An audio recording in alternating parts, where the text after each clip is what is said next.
el arrepentimiento. Es importante hacer notar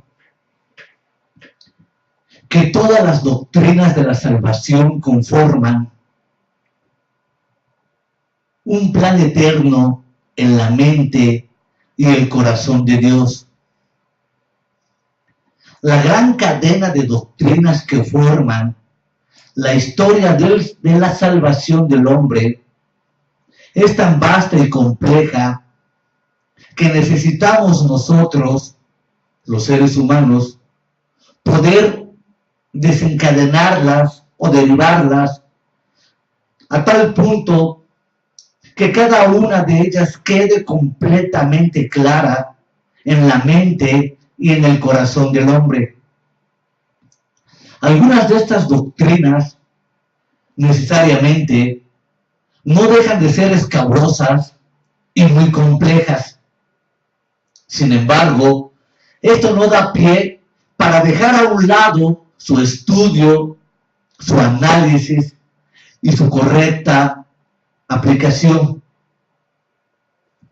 En el tema del arrepentimiento, dicha doctrina tampoco escapa a los diferentes modelos rectores de interpretación y mucho menos escapa a la doctrina práctica que conduce a una vida recta, santa y moral. El arrepentimiento es el primer eslabón, es la primera base que se da en la cadena de la historia de la salvación del hombre. Porque sin arrepentimiento no hay salvación. Dios, a través de Jesús, dijo que Él había venido a salvar al hombre de su pecado y de su maldad. Pero esto solamente se consigue a través de un verdadero y genuino arrepentimiento. El problema de las iglesias modernas cristianas, pentecostales, carismáticas, evangélicas, protestantes o de cualquier índole del sector protestante deriva en que se ha dado un falso evangelio, un evangelio barato, diluido, prostituido y cambiado. Se ha hecho una reinterpretación del arrepentimiento de tal forma que ahora tenemos un cristianismo basado en entretenimiento y un cristianismo más que light. El problema es muy grave porque radica en la fragilidad de la vida. Me refiero al punto exacto en que algún día usted que ve este video y un servidor tendremos que partir a la eternidad. Y en esa fragilidad de la vida, porque no sabemos cuándo nos va a llegar la muerte, tendremos que dar cuentas ante el Eterno. Hebreos 9:27 dice que está establecido que los hombres mueran una sola vez y después de la muerte el juicio. Por tanto, es de vital importancia que nos aseguremos a cada minuto, a cada instante de nuestra existencia, estar completamente arrepentido y completamente justificado, para que así adquiramos las posesiones de la gloria que Cristo hizo posible a través de la cruz del Calvario. El arrepentimiento no es una cosa de niños, tampoco es una cosa de juegos. Necesita la más clara interpretación y la más clara exposición de dicha doctrina. San Pablo habla en la carta a los Corintios que agradó a Dios salvar a los creyentes por la locura de la predicación. Reitero, agradó a Dios salvar a los creyentes por la locura de la predicación. Para los gentiles ciertamente tropezadero y para los judíos locura. De tal forma que la base del arrepentimiento me da las pautas para poder conocer al Cristo crucificado y al Cristo exaltado. Es importante hacer notar este punto de la doctrina real del arrepentimiento según Dios, porque a la medida en que vayamos desglosando la importancia de esta vital doctrina que corresponde al nervio álgido del Antiguo y Nuevo Testamento, porque sin esta doctrina no habría salvación de la humanidad. De tal forma que las iglesias cristianas modernas se han encargado de dar un entretenimiento barato, espurio y prostituido a todos los congregantes, de tal forma que no están basadas en la salvación del hombre. Y lo grave, reitero, lo peligroso, es que miles y miles de almas que se dicen cristianas, evangélicas, que asisten a las iglesias, que asisten a los conciertos, están destinadas a una eternidad sin Dios. Están destinadas a un castigo y tormento eterno, según Mateo 25 y según las palabras de nuestro Salvador. Por eso es de vital importancia asegurarse que nuestro arrepentimiento y el abandono de nuestro pecado es tan genuino que no hay cargo de conciencia. Aquí cabe resaltar que es verdad que somos justificados por la fe, que somos salvos por fe, que la gracia de Dios es tan grande en el creyente que nos lleva a la vida eterna. Pero una verdadera fe, pero una verdadera justificación del cristiano conlleva necesariamente los frutos de rectitud, de obediencia, de santidad, de amor a la palabra de Dios, de amor a sus cosas santas. De otra manera, aquel que no tuviera los frutos del arrepentimiento está muy, pero muy lejos del reino de Dios. Así empezamos a explicar que el arrepentimiento, para ser verdadero, genuino,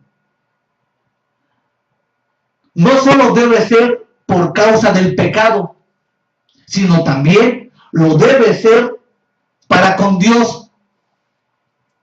Cuando el hombre se arrepiente, cuando se arrepiente para con la ley, es como si se arrepintiera de una manera falsa. Necesitamos el arrepentimiento, pero un arrepentimiento con respecto a nuestra visión y entendimiento que tengamos para con Dios.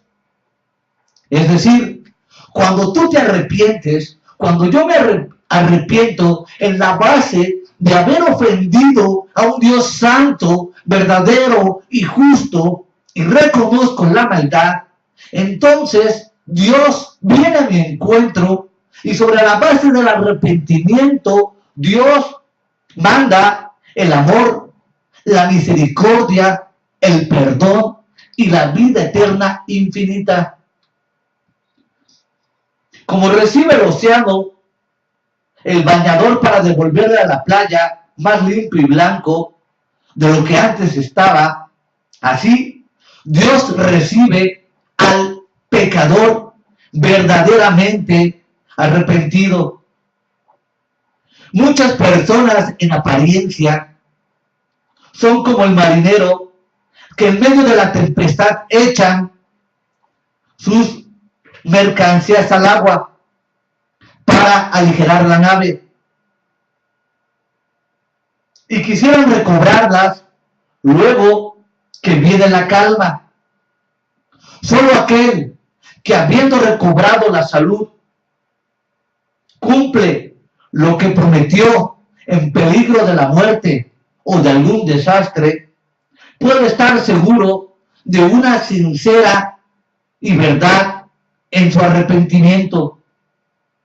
Algunos no intentan llevar una vida más santa, sino hasta que se les acerca el fin. Muchos intentan los males que resultan del pecado y se lamentan, en vez de dolerse del mismo pecado cometido que causa estos males.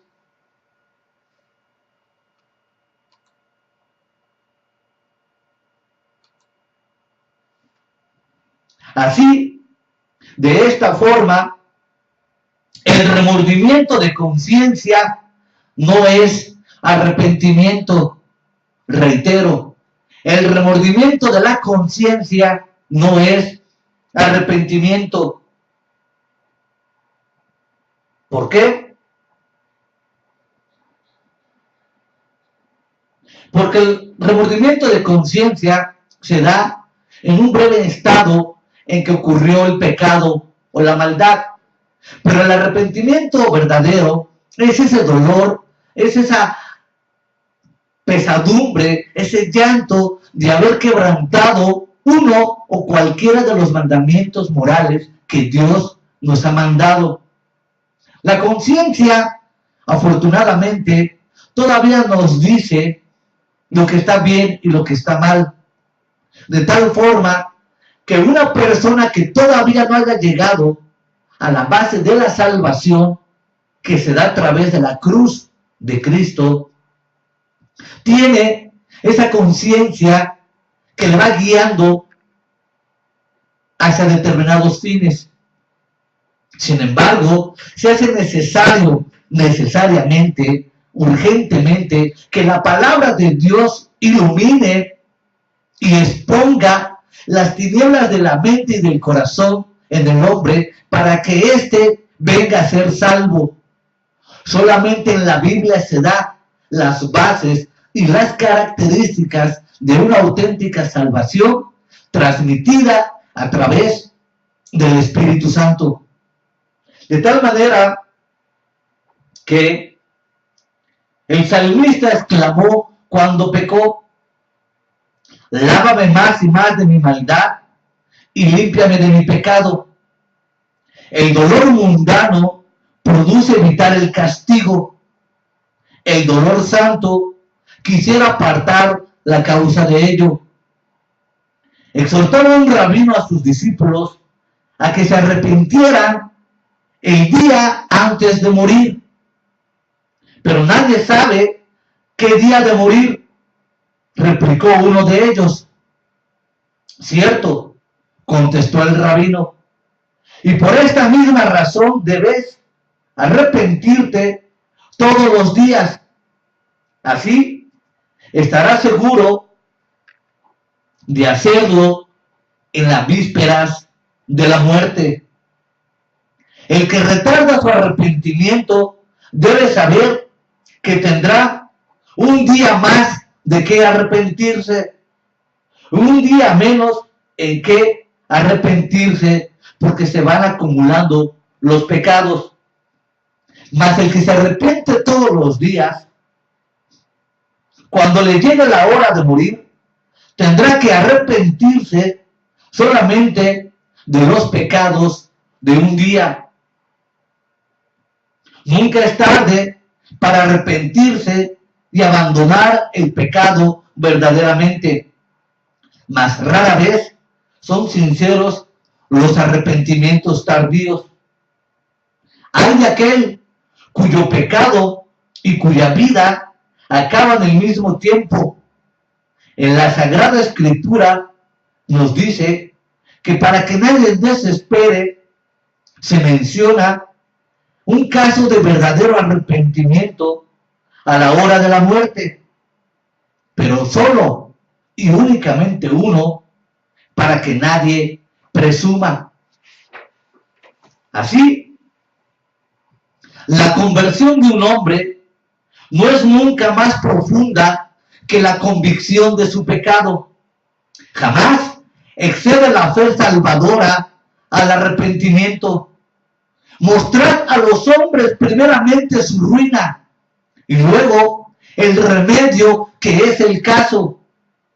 Pero no insistamos en aplicar vuestros específicos a las almas que no han despertado aún a su pecado. No insistamos en entretener a las gentes pseudocristianas en falsos conciertos musicales, en panderos, en danzas, en banderas, en toda la fábula de práctica que se hace hoy en el cristianismo, dejando a un lado la verdadera doctrina según Jesucristo. No insistamos más en engañar a esas multitudes que asisten a las iglesias domingo tras domingo, porque son las mismas multitudes que en unos años más adelante estarán despertando en el infierno, en el tormento eterno y en la separación infinita de un Dios santo. Es importante hacer notar que estas sabias palabras de las Escrituras del arrepentimiento nos den la verdadera convicción de pecado que precede a la conversión. El convencimiento de pecado es un estado de ánimo producido solo por el Espíritu Santo, acompañado de una tal inquietud espiritual que el pecador no la puede aguantar por mucho tiempo, porque es cuando el Espíritu Santo influye, presiona el alma y la conciencia del individuo, donde le hace ver toda su maldad, todo su pecado, y el pecador puede ver con claridad cuánto ha ofendido a un Dios 3 veces santo y cuánto merece el castigo, la ruina y la condenación. Pero es tal el poder y el amor de Dios que hace que esta presión sea de esa naturaleza para que el pecador venga a una verdadera conversión delante de Dios. Así acabará pues por separarse del pecado y buscar la salvación, o por desechar los pensamientos serios y los demás medios de que se valió el Espíritu Santo para producir dicha convicción, y tratará de ahogar la voz de la conciencia y de Dios, sumergiéndose cada vez más en el pecado. Si hace lo primero, encontrará la salvación personal, cuyas condiciones son el arrepentimiento y la fe salvadora. Refiriéndose a esta actitud, podrá encontrar a Cristo como su Salvador y como su Señor. Ya he explicado anteriormente que Cristo como Señor y Salvador, los dos términos son inseparables. Cristo es tu Señor porque le obedeces, y es tu Salvador porque te rescató del pecado en el que vivías. De tal forma que no te puede ser tu Salvador si también no es tu Señor. Así, el arrepentimiento es aquel acto de la voluntad con que el pecador ha despertado de su letargo y siente un dolor sincero, profundo, por causa de su pecado, de su maldad y de su impiedad. Resuelve, con la ayuda de Dios, dejar por completo e incondicionalmente toda transgresión, no solo ahora, sino durante toda su vida. Obtener la fe salvadora y la fe personal sin renunciar al pecado y a todo pecado, o al menos sin un propósito firme de enmienda, es una imposibilidad moral. El arrepentimiento es, por consiguiente, la primera condición que requiere el pecador para conseguir su salvación. En una u otra forma, la palabra arrepentimiento se encuentra 6 veces en las Sagradas Escrituras. En 37 pasajes se usa con respecto a Dios y 69 con respecto al hombre. Es equivalente en los dos términos griegos, metanoeo, metanoía y metamenomai. El primero, metanoeo, es el primero que se usa generalmente en el Nuevo Testamento y significa un cambio de mente al cual se sigue un cambio de vida. Consideran algunos escritores el arrepentimiento como la nota dominante de la doctrina del reino de Cristo, que vino a establecer, y la clave para entender bien toda la teología del Nuevo Testamento.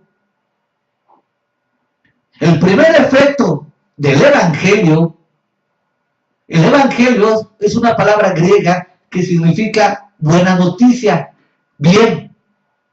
¿Cuál es la buena noticia en el sentido estricto del Nuevo Testamento?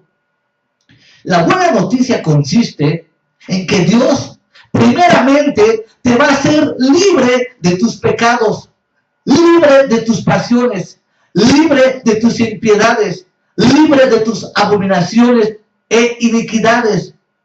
Consiste en que el reino de Dios baja a través de la persona del Espíritu Santo, glorificando la Biblia, para hacerte una nueva criatura alejada del pecado y de la maldad. Te ha trasladado del reino de las tinieblas al reino de su amado Hijo. Te ha soltado, te ha liberado de las trampas, del yugo, de la maldad que Satanás te tenía atado antes de llegar a la conversión. Esto es importante. La primera bendición que da Dios al genuino creyente es la liberación del pecado. Porque mentira es, como populan en los centros cristianos modernos y en las iglesias, que Dios te llamó a ser rico, que Dios te llamó a ser próspero, que Dios te llamó a ser bendecido, que Dios te llamó por cabeza, que Dios te llamó a ser poderoso. Eso es un falso evangelio, es un evangelio barato, prostituido y mentiroso. La primera condición real del verdadero evangelio es que Dios te suelta de las garras del pecado y te da una novedad de vida. La verdadera felicidad del cristiano no consiste en carros, en casas, en opulencia, en poder, en riqueza. La felicidad del cristiano radica en que es liberado del pecado y camina como sosteniendo al invisible su diario caminar con Dios. Es importante recordar las frases del Señor Jesús: arrepentíos porque el reino de los cielos se ha acercado. De tal forma que cuando el pecador asume su transgresión y lo reconoce, entonces viene el sentimiento de abominación, de aborrecimiento y abandono del pecado. El pecador que tan abatido y postrado está por la conciencia de su pecado y culpabilidad, que cree ser imposible aún para Dios salvarle, suele estar, y por lo general está, muy cercano a la salvación. Por otra parte, el pecador que se justifica a sí mismo, que considera el pecado como cosa leve, que pone excusas y pretextos, no creyéndolo un obstáculo serio para la salvación, sino considerándolo como cosa de poca importancia, que Dios puede salvarle y probablemente lo salvará en cualquier momento, sin tener que renunciar a todo el pecado, ese tal no puede estar más lejos de la salvación. ¿Cuánta gente en el protestantismo moderno, lo vuelvo a reiterar, no ha promulgado una oración mágica de fe, de acepta a Cristo? ¿Cuánta gente pasa a los altares levantando la mano a que se oren por ella sin estar verdaderamente salva? ¿Cuánta gente asiste los domingos a estas iglesias sin tener un verdadero arrepentimiento y un verdadero encuentro con el Dios de la Biblia? Por eso, reitero, dice Dios que agradó a salvar a los creyentes por la locura de la predicación. Cuando se expone, cuando se predica, cuando se estudia realmente la Biblia conforme Dios lo ordena, la gente se salva. Pero ahora tenemos los modernos circos y teatros evangélicos en los cuales solamente se entretiene a infinidad de gente. El arrepentimiento ha sido sustituido por un falso y barato entretenimiento tipo circo. Por eso es importante estar recalcando y reiterando el énfasis del arrepentimiento. Algunos pecadores que han despertado de su letargo y principiado a sentir el arrepentimiento se expresan de esta manera: estoy decidido a dejar el pecado a condición de que Dios me salve primero. Pero si no me salva, no lo dejaré. Si Dios salvara al hombre en vista de semejante arrepentimiento condicional, le salvaría en su pecado y no de su pecado. Y en tal caso, el pecador podría arguir que habiendo sido salvo, en primer lugar, en su pecado, puede permanecer salvo y al mismo tiempo continuar pecando, lo cual sería imposible.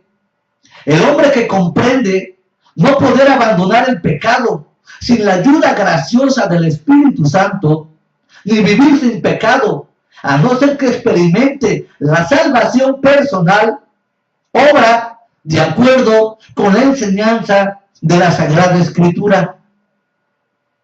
No debe confundirse en este estado sano de arrepentimiento con el que acabamos de mencionar, en el cual la resolución definitiva y absoluta de abandonar el pecado va acompañada de cierta reserva intelectual que revela el amor que se tiene aún al pecado y el deseo de permanecer en él. No es este el verdadero arrepentimiento, no es completo ni puede traer nunca salvación.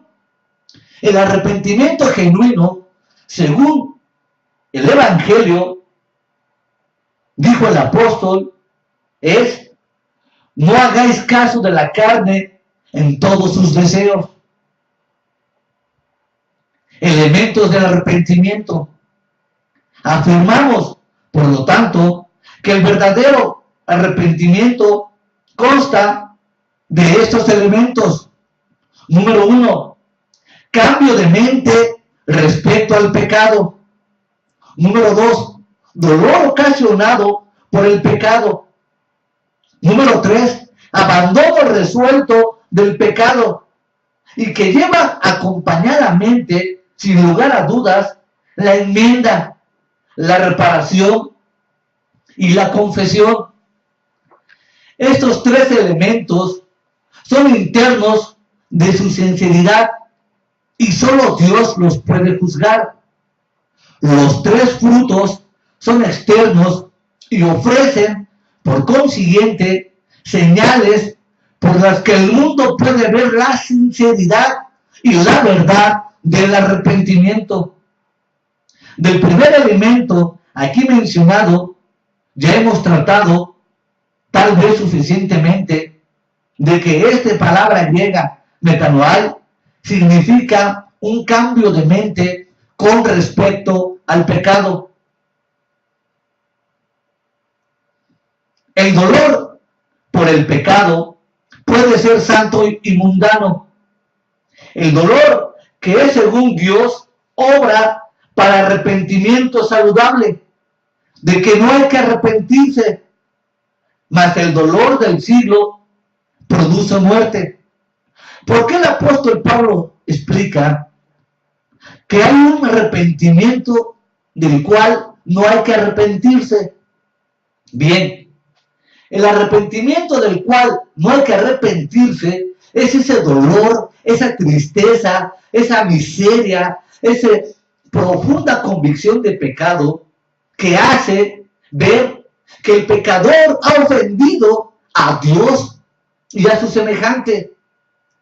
Es decir, puede ser que un hombre en estado de convicción de pecado vea su maldad y se dé cuenta cuánto ha ofendido a Dios, cuánto ha ofendido a su esposa, cuánto ha ofendido a sus hijos, cuánto ha ofendido en el trabajo, cuánto ha ofendido en la calle, y de esa manera el arrepentimiento que le viene, que le causa ese dolor profundo, es tan grave que el apóstol dice: no te arrepientas de ese dolor, no te arrepientas de esa tristeza, no te arrepientas de esa convicción, porque dará como fruto apacible la salvación de tu alma.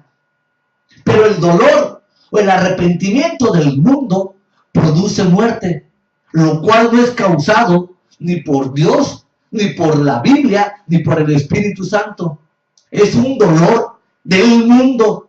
Puede ser que una persona haya cometido un crimen muy lamentable y tenga ese arrepentimiento y ese dolor, porque tendrá que pagar ese crimen, tal vez en una prisión, y por lo tanto el arrepentimiento o el dolor que le causa a cierta persona puede ser en base del castigo, pero no de la maldad que cometió.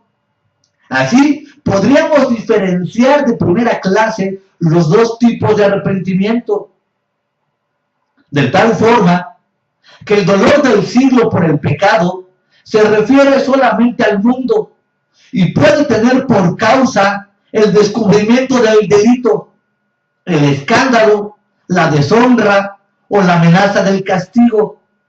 Si son grandes la humillación y la pena, grande es el dolor si son leves. Leve es el dolor si es poco. Es un dolor que teme a las consecuencias temporales del pecado, pero que no odia al pecado mismo. Por otra parte, el dolor que es según Dios se relaciona con la divinidad y con la depravación y vileza moral del pecador. Nace de una conciencia despierta que ve y confiesa su propia culpabilidad. Aborrece su transgresión porque la separa de Dios y teme las consecuencias morales y eternas del pecado. Es la contrición y angustia del corazón que además de haberse convencido de su culpa, la detesta y anhela con toda vehemencia la santidad. Los sacrificios de Dios son el espíritu quebrantado. Al corazón contrito y humillado no despreciarás tú, oh Dios. Fue la súplica del salmista penitente. Salmo 51, versículo 17. El verdadero arrepentimiento trae la resolución de abandonar el pecado, y esto es clave. Si una persona cree que es salva y no se ha arrepentido y no ha abandonado sus pecados, el tal vive en un engaño. Ahora, hagamos un paréntesis. Es verdad que a veces el cristiano cae, el cristiano a veces peca, el cristiano a veces se ve envuelto en situaciones y cosas de tinieblas. El cristiano todavía no llega a esa perfección demandada. Eso es cierto. No pretendamos tapar el sol con un dedo y negar la práctica de la vida cristiana, porque como seres humanos todavía tenemos pasiones, hambre, sed, cansancio, debilidades de nuestra propia naturaleza. Eso es inevitablemente, pero aquí viene la diferencia. Pero que un genuino y verdadero cristiano se goce, se deleite en el pecado, eso es inconcebible a la luz de la Escritura. El pecado en el cristiano trae dolor, trae llanto, trae remordimiento y abandono del mismo. No es como el pagano o el inmundo que se goza, que se deleita, que hace un triunfo de sus pecados y sus maldades. Es imposible que un verdadero cristiano viva todo un estado en la vida de continuo pecado. Eso no puede ser. Reitero, es posible que el verdadero y genuino cristiano cometa faltas, y algunas de ellas muy graves, pero que en base a la confesión del pecado y al arrepentimiento y abandono vuelva a tener la comunión con Cristo. Más adelante haré un video del pecado del cristiano, que difiere del pecado del pagano, pero vuelvo a repetir, pero es inconcebible e imposible que un verdadero cristiano permanezca en el estado de pecado sin la mayor cargo de conciencia, sin el menor pudor. No podría ser, sería totalmente descabellado vivir una vida mundana y en el pecado y llamarse a sí mismo cristiano. Solamente un engaño de tal envergadura producido en la mente de ese falso creyente podría vivir de esa manera. De tal forma que no basta el dolor por haber pecado. Si es sincero y santo, inducirá a renunciar y abandonar toda transgresión. No se hace esta resolución ligera ni fácilmente, puesto que por lo general los pecadores despiertos y arrepentidos quieren continuar en algunos pecados y ser salvos al mismo tiempo, sin reflexionar que un solo pecado, si se persiste en él, basta para hacer imposible la salvación. Una pequeña vía de agua es suficiente para hundir al buque más grande. Una falta cometida con insistencia puede llenar de pecado a una alma hasta sumergirla en la perdición más profunda. Rara vez se encuentra un pecado aislado en el corazón del hombre, puesto que los frutos de la mente carnal son múltiples. El hacha está puesta a la raíz de los árboles, decía el predicador del arrepentimiento. Cuando es sincero, no empieza por cortar las ramas una por una, sino que pone el hacha a la raíz del árbol del pecado. Abajo el árbol entero, fuera todo el pecado. Nunca podemos ser salvos de todos nuestros pecados si nos arrepentimos solamente de tal o cual y los abandonamos uno por uno. Debemos dejarlos todos juntos y a la vez. Esta es la índole del verdadero arrepentimiento, que es según Dios. Más aún, no transige de conciencia cierta y no pacta con ningún tipo de pecado. El penitente sincero vuelve a la espalda a la transgresión, cruza el puente y lo quema tras sí. No deja abierto ningún camino en su mente, corazón ni propósito para volver al pecado. El sacrificio de los impíos es abominación a Yahvé. El pecador arrepentido que con propósito inquebrantable ha dejado su pecado o está esforzándose por abandonarlos, tiene el derecho a orar y esperar que Dios le conceda sus peticiones. Mas el pecador que está haciendo diariamente lo que sabe ser pecaminoso y que no procura enérgicamente abandonarlos, ora en vano. Su plegaria es una burla y abominación a Yahvé. Aquí está la dureza del Evangelio. El Evangelio, a pesar de ser buena noticia, lleva una responsabilidad y una crisis moral, de tal forma que toda la persona que viene al encuentro con Dios, con Cristo, con el Espíritu Santo y con la Biblia, debe producir esa disertación. Es decir, debe confrontarse a esa realidad. Abandonar el pecado y ser salvo, o continuar viviendo en él y perderse eternamente. Por experiencia sé que muchos estarán pensando que ese no es el Evangelio, que ese no es el Dios que ellos conocen. ¿Por qué? Porque muchos, cuando vienen a la confrontación real del Evangelio, la conciencia despierta produce un temor y se niegan a aceptar las bases bíblicas del arrepentimiento. Pero no hay nada más claro y verdadero que esa convicción que nos pudiese llevar a la salvación eterna. De tal forma que el resultado necesario del arrepentimiento es la enmienda. ¿Cómo sé que me he arrepentido genuina y verdaderamente? Cuando ya pasé el dolor, el llanto, la crisis, la soledad y todo lo que hemos mencionado anteriormente, necesariamente viene la enmienda. Pagar a todos lo que se debe. Si es dinero, dinero. Si es una ofensa, restituirla. Es decir, restituir el daño causado.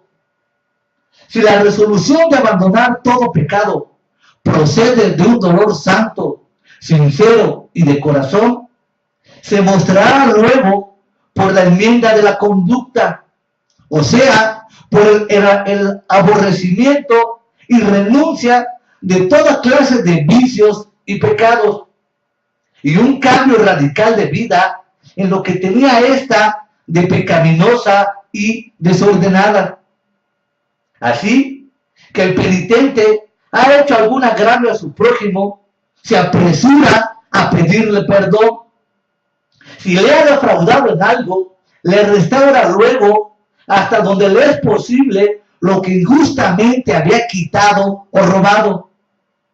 En cierta ocasión vimos a un predicador, a un pecador arrepentido, tomar el sombrero y salir apresuradamente del templo para volver a los pocos minutos con el rostro radiante de alegría por haber recibido no solo el perdón de los pecados, sino también el perdón de su prójimo. Al ir inmediatamente a pedir perdón a su hermano, a quien había ofendido, dio prueba de la sinceridad de su arrepentimiento. Otro, a quien el Espíritu Santo había convencido de su pecado, se apresuró a mandar una fuerte suma de dinero a quien había defraudado.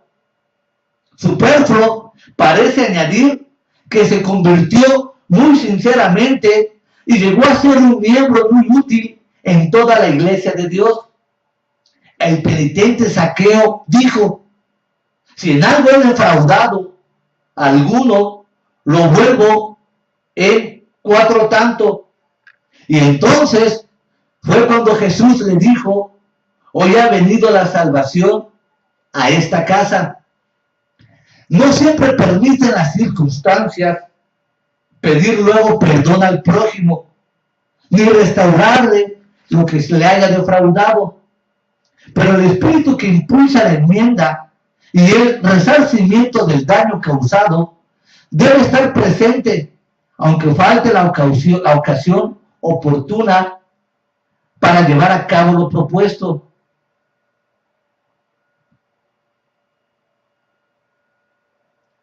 Todo aquel que, habiendo perjudicado a su prójimo, se niega a reparar el mal cuando está en su mano hacerlo, no debe esperar que Dios le tenga misericordia. Y aunque derrame lágrimas de sangre, la justicia y la misericordia divina rechazarán su plegaria, si no desgravía a su hermano por la ofensa que le hizo. Es importante recalcar la justicia de Dios. Dios solamente va a tener misericordia de un verdadero corazón arrepentido cuando, teniendo en su mano el poder de restituir al agraviado, lo efectúa. De otra manera, sería imposible esperar un verdadero arrepentimiento. Aquí vemos que no es nada fácil ser un verdadero cristiano. Que te haya dicho lo contrario, te está mintiendo. Así, pondré un ejemplo muy claro. Existió una vez un hermano que se le oyó del arrepentimiento. Su nombre será llamado Pecador, que lastimó una vez la reputación de su prójimo Ernest y en otra ocasión defraudó 10 libras. Varios vecinos fueron testigos de ambas ofensas. Bajo la predicación de un predicador, se convirtió pecador, y al confesar el dolor que había sentido por sus pecados, habló también de sus convicciones profundas y del aborrecimiento que tenía a la transgresión. Habiendo sido recibido en la iglesia, sentóse con los hermanos a conmemorar el gran sacrificio de Cristo o la cena por los pecados del mundo. Ernest y todos sus vecinos presenciaron todo esto. Vieron que Pecador estaba arrepentido y había cambiado mucho su conducta, mas no creían en la sinceridad de su conversión porque no había hecho ninguna reparación del daño. Le consideraban un hipócrita o un iluso, porque teniendo recursos no devolvía las 10 libras, ni contradecía las calumnias que había provocado. Por otra parte, Pecador no estaba satisfecho y pronto volvió a sus antiguas costumbres, arrepintiéndose por segunda vez, y al examinar las causas del pecado y del fracaso anterior, descubrió que no había abandonado todos sus pecados por completo. Abrumado por la sinceridad y por el pasado, resolvió consagrarse enteramente al Señor, y habiendo meditado sobre su vida pasada, dio principio a una reforma radical. Fue a ver a Ernest, pagó las 10 libras que le debía y añadió el rédito correspondientemente. Se acercó a todas las personas con quienes le había calumniado, confesó que había obrado injustamente y les rogó contradijesen sus calumnias, caso de que las hubiera repetido. No contento con esto, visitó a todos los individuos a quienes había defraudado en los negocios y reparó todos los males que había hecho. Confesó dichas culpas ante Dios y pidió perdón. Entonces fue recibido de nuevo en la iglesia y gozó de una tranquilidad de conciencia y confianza en que Dios y le hicieron muy feliz. Este es un caso de un verdadero arrepentimiento. Punto siguiente. La confesión del pecado como prueba de arrepentimiento. Otra prueba de la sinceridad del arrepentimiento es la confesión de los pecados, la cual debe hacerse primero a Dios en secreto. Pero el pecador que desea de veras ser salvo y disponerse como le conviene, necesita confesar en público sus faltas y así proponer la renovación de su vida. Quien se resiste a ello no está del todo arrepentido ni en disposición de que Dios le salve. Dado el caso de su resistencia a la confesión pública, nazca de una cobardía moral. El que ante el mundo ha pecado, ante el mundo debe dejar su pecado y mostrar a sus antiguos y malos compañeros que ha roto con el pecado. Duro parecerá esto. Quizás el pecador se avergüence de que le vean sus amigos buscando la salvación de su alma, pero ayudado por Dios, debe vencer y vencerá toda cobardía y vergüenza si en verdad anhela ser salvo. No valdrá la pena de serlo continuando en su debilidad, porque al fin le será imposible perseverar en Cristo. Cuando sea la forma o manera de hacer esta confesión pública, importa poco. Lo necesario e imprescindible es hacerla. Es decir, nosotros, los que de alguna u otra manera exponemos ciertos videos de predicación, somos expuestos a esta convicción y contrición del pecado.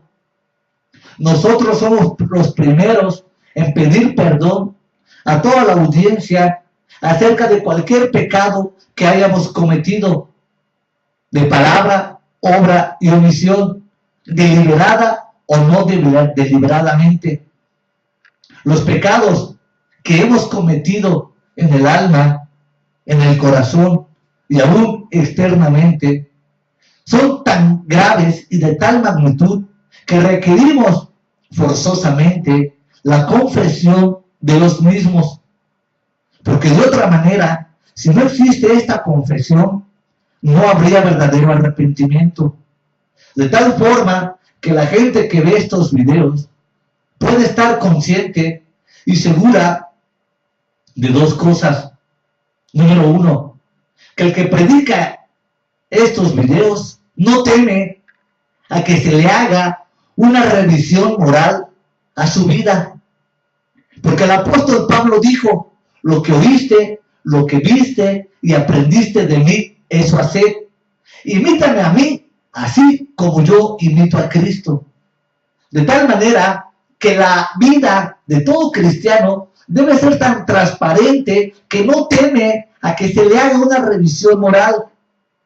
¿Por qué? Porque cuando se haga esa revisión moral se encontrará la plenitud y la gracia de Dios en la vida.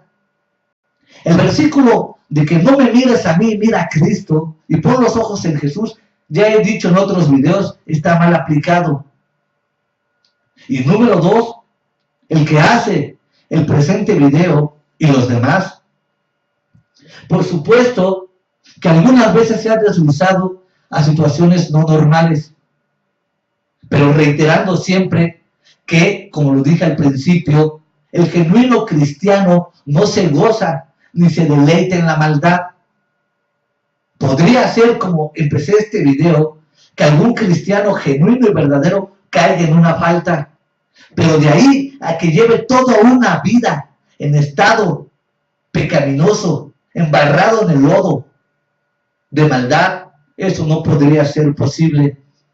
Así, confieso públicamente que si en algo he dañado o lastimado al prójimo, lo he enmendado. Y si alguna vez defraudé o robé a alguien, también de la misma manera he reparado el daño.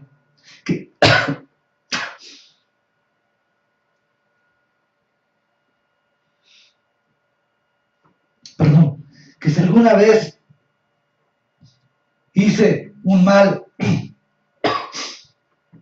al prójimo, también he devuelto su honorabilidad. ¿Por qué?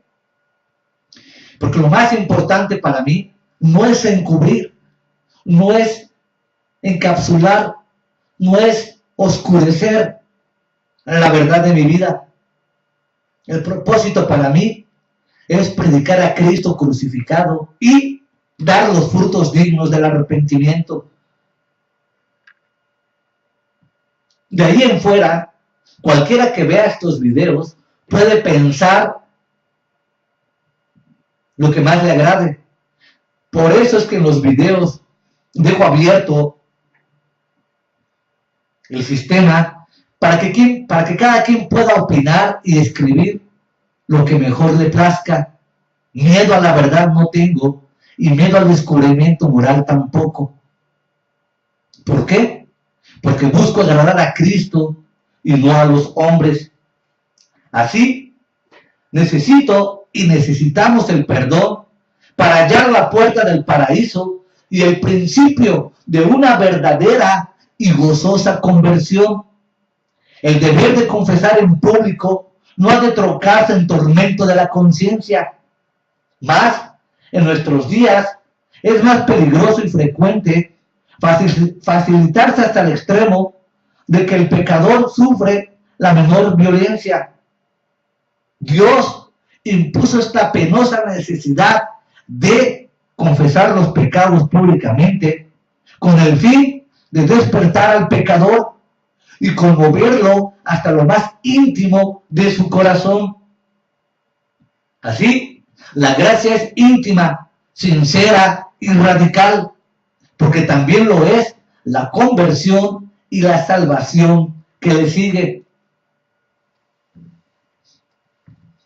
Para terminar, se concluye que el falso arrepentimiento consiste en el miedo al castigo y la amenaza, y no al aborrecimiento que se debe tener al pecado, como un malhechor sufre por sus crímenes y reflexiona con pesar sobre su conducta.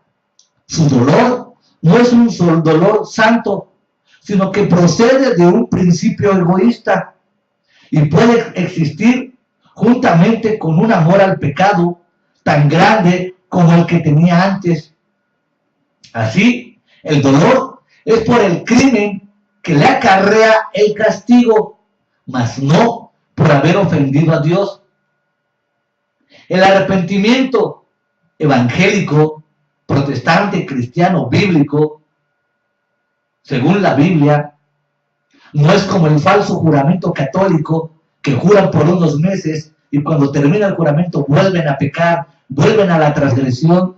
Eso es una burla delante de Dios. Entonces, el arrepentimiento sincero que produce el Espíritu Santo al alma es dejarlo consternado y humillado delante de Dios con motivo de ellos. No tanto por el castigo a que le han expuesto, como haber deshonrado y ofendido a Dios, violando sus leyes y manchando y engrandecido su propia alma. Así, acompaña el aborrecimiento del pecado, amor a la santidad, resolución firme de abandonar toda transgresión y esperanza del perdón y la gracia basada en los méritos de Cristo.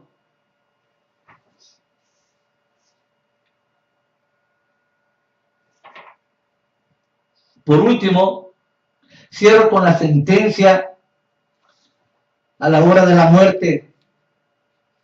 Cristo dijo muy claro, de una manera fuerte, en el Evangelio de Lucas, cuando él estaba predicando, se le acercaron los discípulos y Jesús les dijo: ¿piensan ustedes que aquellos que cayó la torre de Siloé eran más pecadores que vosotros? ¿O aquellos cuya sangre mezcló Pilato con el sacrificio eran más culpables que vosotros? Les digo no. De cierto, les digo que si no se arrepienten, todos perecerán igualmente.